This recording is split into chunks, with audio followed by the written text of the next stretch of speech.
My name is Isabella, and I'm 28 years old. I never thought I'd be the person pulling out legal documents at Thanksgiving dinner. But life has a way of pushing you into moments you never saw coming. Last November, I sat at my parents' dining table surrounded by family. The same oak table where I'd done homework as a kid, where we'd celebrated birthdays and holidays for decades. I was holding a manila envelope that would change everything. Inside that envelope was the deed to my parents' house. The house I'd been secretly paying the mortgage on for 3 years. The house where my mother had just called me a complete failure in front of everyone. I want to share this story with you because it taught me something profound about family, money, and self-worth. It's about the moment I stopped being the family scapegoat and started being myself. If you are watching this right now, drop a comment letting me know where you are viewing from. Before I tell you about this life-changing decision, hit like and subscribe to hear more real stories about family loyalty and betrayal that might just change how you see your own relationships. 3 years ago, my parents were facing foreclosure. They'd kept it secret from everyone except me. I was working as a financial analyst, making good money, living in a small apartment to save everything I could. When they came to me desperate and crying, I didn't hesitate. I took over their mortgage payments, all of them. Every month for 3 years, I sent $1,200 to keep their house from being seized. I never told my siblings. My parents asked me not to. They said it would embarrass them. I thought I was being noble. I thought I was protecting their dignity. I had no idea I was setting myself up for the most humiliating moment of my adult life. The funny thing about being the quiet, responsible child is that people forget you're there. They forget you have feelings. They forget you might be listening when they tear you apart over dessert. That Thanksgiving started like every other. My mother bustling around the kitchen, complaining about everything being perfect. My father in his recliner, pretending to watch football while actually napping. The smell of turkey and stuffing filling the house I was secretly keeping afloat. My older brother Marcus arrived first with his wife Jennifer and their 2 kids. Marcus works in sales and never lets anyone forget how successful he is. His car alone costs more than I make in 6 months. Jennifer teaches yoga and has opinions about everything from organic vegetables to spiritual alignment. Then came my younger sister Rachel with her boyfriend Trevor. Rachel's an aspiring actress who's been just about to book something big for 5 years. Trevor plays guitar and writes songs that nobody wants to hear. They live in my parents' basement and contribute exactly nothing to household expenses. Finally, my middle sister Amy showed up late with her husband David. Amy's a nurse, with 3 children under 10. She's always exhausted, always stressed, always comparing her life to everyone else's. David coaches Little League and fixes things around my parents' house whenever something breaks. I was the only one who came alone. Again, the conversation during dinner was typical family chaos. Marcus bragging about his latest sales numbers. Jennifer explaining why everyone should be drinking more alkaline water. Rachel complaining about auditions that didn't go her way. Amy listing all the things wrong with her kids' school. I mostly listened. I ate my turkey and mashed potatoes and tried to enjoy the fact that I was sitting in a house that wouldn't exist without my bank account. That's when my mother decided to share her thoughts about my life. Isabella's been so quiet today, she announced as she served the pie. But then again, she's always been the antisocial one. I felt that familiar knot forming in my stomach. The one that always appeared when family gatherings turned into criticism sessions with me as the target. Mom, I'm just tired from work, I said quietly. Work, she laughed, but not in a kind way.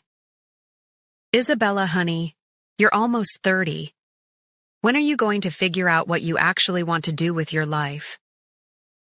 The table got quiet. My siblings looked down at their plates. This was the moment they always pretended not to notice. I'm a financial analyst, Mom. I have a career. Sitting behind a computer all day isn't a career, sweetie. Look at Marcus. He owns property. He provides for his family. Amy saves lives at the hospital. Even Rachel is pursuing her dreams. My hand started shaking. I gripped my fork tighter. And you, she continued, gathering steam like she always did when she found a good target. You live in that tiny apartment like a college student. No husband, no children, no real ambitions. Sometimes I wonder where we went wrong with you. That's when something inside me snapped. I need to back up and tell you how we got to this moment. How I became the family's unofficial bank and official. Disappointment. Growing up, I was the middle child who tried too hard to please everyone. While Marcus was the golden boy who could do no wrong, and Rachel was the baby who got away with everything, I was the reliable one, the responsible one, the one who cleaned up messes without being asked. My parents never had much money, but they were good at pretending they did. They bought things they couldn't afford and worried about the bills later. My father worked construction when his back allowed it. My mother did bookkeeping for small businesses when she felt like it. I learned about money by watching what happened when we didn't have it. The whispered fights after bedtime. The phone calls from bill collectors. The way my parents' faces looked when mail arrived with red letters stamped on the envelopes. So I became obsessed with financial security. I studied hard, got scholarships, graduated college debt-free. I got my first job at 22 and immediately started saving half of everything I earned. By 25, I had $40,000 in the bank. My siblings thought I was weird for living so simply. My parents thought I was cheap. But I knew something they didn't. Money problems destroy families from the inside out. That's why, when my parents came to me 3 years ago with tears in their eyes, I didn't hesitate to help. They'd gotten behind on their mortgage after my father hurt his back and couldn't work for 6 months. My mother's bookkeeping clients had dropped her when the economy got tight. They were 3 months behind on payments and facing foreclosure. In 30 days. We don't know what to do, Isabella, my mother said, crying in my kitchen. We can't lose the house. It's all we have. My father sat silent, staring at his hands. I'd never seen him look so defeated. How much do you need? I asked. $3,000 to catch up, my mother whispered. But we still can't make the payments going forward. We're short about $500 every month. I did the math in my head. I could cover the back payments and take over the monthly mortgage. It would mean giving up my dream of buying my own place, but I could do it. I'll handle it, I told them. My mother hugged me so tight I couldn't breathe. My father cried for the first time I'd ever seen. You can't tell your siblings, my mother said. We're so embarrassed. They have their own families to worry about. I agreed. I thought I was protecting their pride. What I didn't realize was that I was also protecting my siblings from having to contribute anything. Marcus continued buying expensive cars and taking vacations. Amy kept complaining about money while spending hundreds on activities for her kids. Rachel and Trevor lived rent-free in the basement without contributing a dime. And I lived in my 400-square-foot studio apartment, eating ramen noodles and watching Netflix on my laptop so I could send $1,200 every month to keep my family's house. The arrangement might have continued forever if not for what happened that Thanksgiving. You see, my mother had developed a habit over those 3 years. Whenever she felt insecure about something, she'd tear me down to build herself up. If someone asked about my dating life, she'd explain how I was too picky or too focused on work. If someone complimented my career, she'd downplay it as just a desk job. But the worst part was how my siblings went along with it. They'd laugh when she made jokes about my boring life. They'd pile on with their own observations about how I needed to loosen up or find some hobbies. None of them knew that their comfortable family gatherings were subsidized by my boring desk job and my lonely studio apartment. Until that Thanksgiving, when my mother's criticism went too far. When she called me a failure in front of everyone. When she wondered aloud where they'd gone wrong with me. I sat there listening to her words, looking around the table at my siblings' uncomfortable faces. At the beautiful dining room I was paying to keep. At the family who took my sacrifice for granted while treating me like their disappointment. That's when I remembered the manila envelope in my purse. The one I'd brought to finally tell them the truth about who was really keeping this family afloat. Have you ever reached a breaking point where staying quiet becomes more painful than speaking up? That moment was mine. The manila envelope had been burning a hole in my purse for weeks before that Thanksgiving. I'd been planning to have a conversation with my family about boundaries and respect. A calm, adult discussion about how I needed to be treated better if I was going to continue helping them. But sitting there, listening to my mother call me a failure while surrounded by the home I was secretly financing, calm flew right out the window. Actually, Mom, I think we need to talk about what success really means, I said, my voice surprisingly steady. She laughed that sharp laugh again. Oh, here we go. Isabella's going to lecture us about life now. Marcus smirked into his wine glass. Let me guess, you're going to tell us how responsible you are? She is responsible, Amy said quietly, but not loud enough for anyone to really hear her. Jennifer decided to join in. Isabella, no offense, but your mother has a point. You're almost 30 with no real relationships, no property, no investment in your future. Maybe it's time to think bigger. Trevor nodded sagely, like someone who lived in someone else's basement had wisdom to share about life choices. I looked at Rachel, hoping for at least one ally. She was studying her phone, pretending this wasn't happening. You want to talk? About investment in the future? I asked, reaching for my purse. Isabella, don't get defensive, my mother said. We're family. We can be honest with each other. You're absolutely right, Mom. Family should be honest with each other. I pulled out the manila envelope and set it on the table next to the pumpkin pie. What's that? My father asked. He'd been silent through most of the dinner, but now he looked nervous. I opened the envelope and pulled out a stack of documents, bank statements, payment receipts, and right on top, a copy of the deed to their house. This, I said, holding up the deed, is the proof of my biggest investment. The table went completely silent. Even Trevor stopped mid-chew. For the past 3 years, I continued, my voice getting stronger, I've been paying the mortgage on this house. Every month. $1,200. The house you're sitting in? The house where Mom just called me a failure? I've been keeping it from foreclosure. My mother's face went white. My father looked like he wanted to disappear into his chair. What are you talking about? Marcus demanded. I'm talking about the fact that Mom and Dad came to me 3 years ago crying because they were about to lose their home. They were 3 months behind on payments and facing foreclosure. So I caught them up and took over their mortgage. I spread the bank statements across the table, right over the Thanksgiving decorations. $43,000.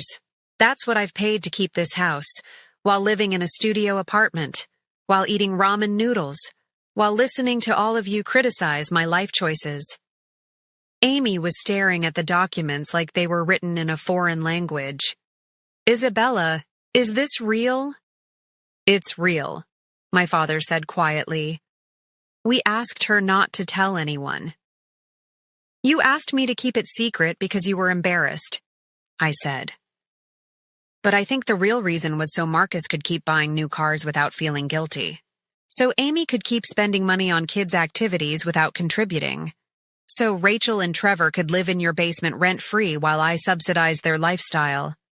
Rachel finally looked up from her phone. Isabella, we didn't know. Of course you didn't know. Because none of you ever asked why I lived so simply. None of you wondered why the only person without kids or a spouse was also the only person who couldn't afford nice things. Jennifer tried to recover the situation. Well, that's very generous of you, but family helps family. That's what you're supposed to do. I laughed, and it sounded just like my mother's sharp laugh. You're right, Jennifer. Family helps family. So where's Marcus's contribution? Where's Amy's? Where's Rachel's? The silence stretched out until it became uncomfortable. We have our own expenses, Marcus said defensively. So do I. The difference is, I made sacrifices for this family. You made excuses. I started gathering the documents back into the envelope. The mortgage payment is due in 5 days, I said. I won't be making it. If you want to keep this house, you'll need to figure out how to cover $1,200 a month starting now. My mother found her voice. Isabella, you can't be serious. I'm completely serious. I'm done being the family bank account and the family scapegoat. That's when things got really interesting. The explosion that followed my announcement was everything I'd expected and worse than I'd feared. Marcus was the first to recover from the shock. You can't just cut them off like that. They're our parents. Our parents? I shot back. Where have you been for the last 3 years while our parents needed help? I didn't know they needed help. Because you never asked. Because you were too busy showing off your success to notice that Mom and Dad were struggling. Amy was crying now, holding her head in her hands. This is insane. Why didn't anyone tell me? I could have helped. Could you have? I asked, not unkindly. Amy, you complain about money every time we talk. You're always stressed about paying for the kids' activities and David's coaching equipment. When was the last time you had $1,200 extra lying around? She couldn't answer because we both knew the truth. Rachel and Trevor whispered to each other in the corner.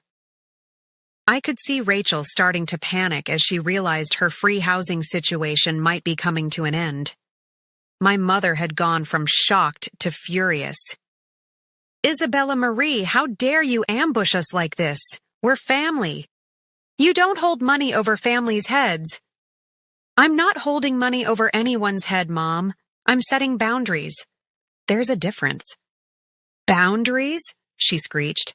You call financial blackmail boundaries?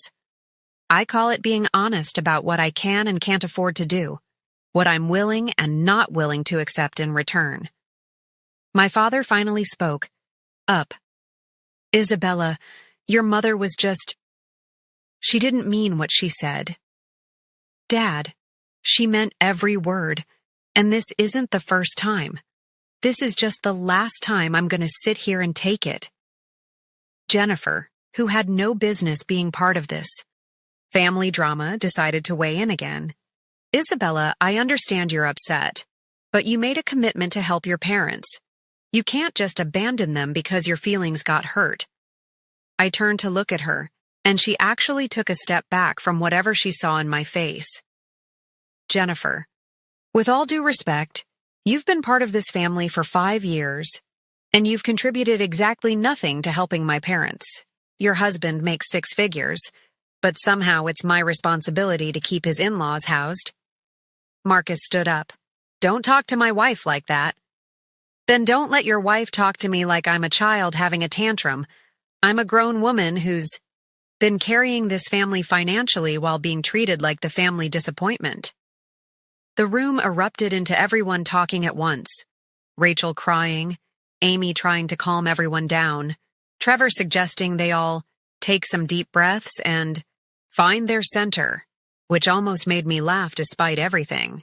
But through all the chaos, I noticed something. My father was just sitting there, looking at the documents spread across the table, looking at 3 years of sacrifice laid out in black and white. $43,000, he said quietly, and everyone stopped talking. What, Dad? Amy asked.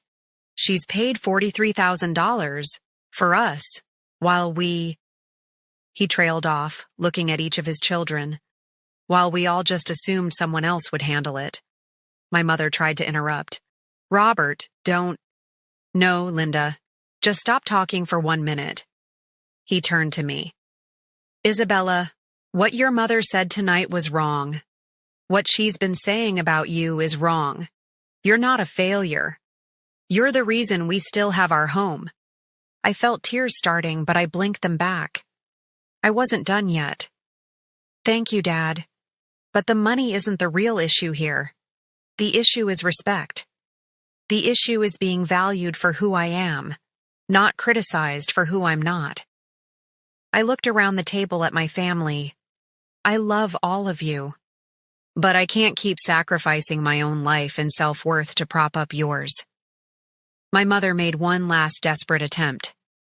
Isabella, if you walk away from this, you're destroying this family. No, Mom. I'm saving myself. And maybe, if you're willing, to do some work, I'm saving this family too. I stood up and put my coat on. The mortgage payment is due Tuesday. You have 4 days to figure out how you want to handle it, as a family. I walked toward the door, then turned back. And Mom, next time you want to call someone a failure, look around the room and ask yourself who's really keeping it together. Then I left. And for the first time in years, I felt like I could breathe. The week following Thanksgiving was the longest of my life. My phone rang constantly with calls I didn't answer and texts I barely read. Everyone had something to say about what I'd done. Marcus sent angry messages about my selfishness and how I was tearing the family apart. Jennifer added her own thoughts about my emotional immaturity. Rachel begged me to reconsider, saying she didn't know where she and Trevor would live if my parents lost the house. Amy was the only one who seemed to understand. Her messages were different. I'm sorry we didn't know, she wrote. I'm sorry you carried this alone. My parents called every day for the first week, my mother alternating between furious voicemails about my betrayal and tearful apologies for what she'd said. My father left quieter messages, just asking me to call him back. But I needed space. I needed time to figure out who I was when I wasn't defined by my family's needs and expectations. I did call Amy back after a few days. We met for coffee on a Saturday morning, and she looked exhausted. I've been thinking about what you said, she told me, about all of us just assuming someone else would handle it. You're right. We did assume that. I enabled it too, I admitted. I let Mom and Dad swear me to secrecy instead of making it a family discussion. But you were protecting their pride. I was protecting everyone from having to face reality, including myself. Amy stirred her coffee for a long time. David and I talked about it. We can contribute $200 a month starting in January. It's not much, but it's something, I finished. And it shows you're willing to be part of the solution. 2 weeks after Thanksgiving, my father showed up at my apartment. He looked older, more tired than I'd ever seen him. Can we talk? He asked. I let him in and made coffee while he sat at my tiny kitchen table, looking around at my sparse furniture and bare walls. This is how you've been living? He asked quietly. This is how I chose to live so I could help you. And Mom. He was quiet for a long time. I knew it was wrong, he finally said. Asking you to keep it secret.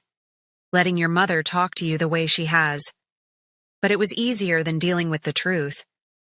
What truth is that, Dad? That I failed. As a provider. That I couldn't keep my family's home without help from my daughter. That I was too proud to ask all my children for help, so I let one child carry the entire burden. I reached across the table and took his hand. Dad, you didn't fail. The economy failed. Your body failed when you got hurt, but you didn't fail as a person or a father.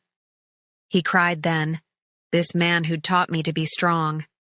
I let you down, Isabella. I let you sacrifice your 20s for our mistakes. You didn't let me do anything. I chose to help because I love you and Mom, but I also chose to accept being treated badly because I thought that was the price of being needed. We talked for 2 hours. He told me about the fear and shame of nearly losing their home. I told him about the loneliness of carrying such a big secret. We both apologized for things we should have handled differently. Before he left, he said, "Your mother's been thinking about what she said to you. Really thinking. She knows she was wrong." I know she was wrong too, Dad, but knowing and changing are different things. If you're watching this and you've ever been the responsible one in your family, you know what I'm talking about. Sometimes being reliable means everyone forgets you have limits. Sometimes being strong means people assume you don't need support. It took 6 months for my mother to call and genuinely apologize. Not the tearful, dramatic apologies from right after Thanksgiving, but a real conversation about why she'd been taking her own insecurities out on me. It took a year for all my siblings to step up and contribute to the mortgage payments. Marcus and Jennifer took on $400 a month. Amy and David managed $200. Even Rachel got a waitressing job and started paying her parents' rent. But the most important change happened in me. I started therapy. I moved to a bigger apartment. I began dating someone who sees my kindness as a strength, not a weakness. 1 year later, I had dinner with my family again. And for the first time in my adult life, nobody criticized my choices. 1 year later, I sat at that same oak dining table for Thanksgiving. But everything was different. The house was still there, still home to Sunday dinners and family gatherings. But now it was truly a family effort. Marcus had a spreadsheet, tracking everyone's contributions. Amy had taken over organizing the rotating schedule for yard work and home maintenance. Rachel was saving money to eventually move out and become truly independent. My mother served the turkey without a single criticism about anyone's life choices. My father led a toast thanking everyone for stepping up as a family. And I sat there in my new dress, next to my boyfriend Daniel, feeling like I finally belonged, at my own family table. The transformation didn't happen overnight. It took months of difficult conversations, therapy sessions, and slowly rebuilding trust. But it happened because I finally understood something crucial. Teaching people how to treat you isn't selfish, it's necessary. My mother and I had the hardest road back to each other. She'd spent years using me as an emotional punching bag whenever she felt bad about herself. Breaking that pattern required her to face some painful truths about her own insecurities and my father's pride. "I think I was jealous of you," she admitted to me one day in April. "You were so independent, so capable. I felt like I needed you more than you needed me, and that scared me. Mom, I've always needed you, but I needed a mother who was proud of me, not one who saw me as competition." That conversation changed everything between us. She started therapy too, something she'd resisted for years. She began treating our relationship like something worth protecting instead of taking for granted.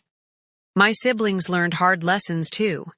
Marcus discovered that being successful means contributing to your family's success, not just your own. Amy realized that being overwhelmed doesn't excuse you from helping when you can. Rachel figured out that pursuing your dreams works better when you're also pursuing financial responsibility. As for me, I learned that saying no to being mistreated isn't the same as saying no to helping. I still contribute to my parents' mortgage, but now it's part of a family plan where everyone participates according to their ability. I also learned that my worth isn't determined by how much I sacrifice or how much others need me. It's determined by who I choose to be and how I choose to treat myself and others. If you're watching this story and recognizing your own family dynamics, I want you to know something. You don't have to set yourself on fire to keep other people warm. You can help your family without disappearing in the process. Setting boundaries with people you love is one of the hardest things you'll ever do. They'll accuse you of being selfish. They'll say you're changing in bad ways. They'll try to make you feel guilty for refusing to be treated poorly. But here's what I learned. The people who truly love you will adjust to your boundaries. They'll recognize that respecting your limits is part of respecting you as a person. The people who can't adjust to your boundaries are showing you that they value what you provide more than who you are. Have you ever been in a situation where helping your family came at the cost of your own self-respect? I'd love to hear your story in the comments. Sometimes sharing these experiences helps us realize we're not alone in struggling with family dynamics. And if you're currently in a situation like mine was, where you're carrying more than your fair share while being treated unfairly, I want to encourage you to start having honest conversations about what you need to feel valued and respected. Before you go, I want to ask you to do something. If this story resonated with you, please hit the like button and subscribe to this channel. I share real stories about family, relationships, and personal growth because I believe that talking honestly about these challenges helps all of us feel less alone. Share this video with someone who might need to hear that their sacrifices matter and their boundaries are valid. Leave a comment telling me about a time you had to stand up for yourself and your family. Let's build a community where people support each other in creating healthier relationships. Remember, you can love your family deeply and still require them to treat you well. Those two things aren't contradictory. They're both necessary for relationships that actually work. Thank you for listening to my story. I hope it helps you write a better chapter in yours.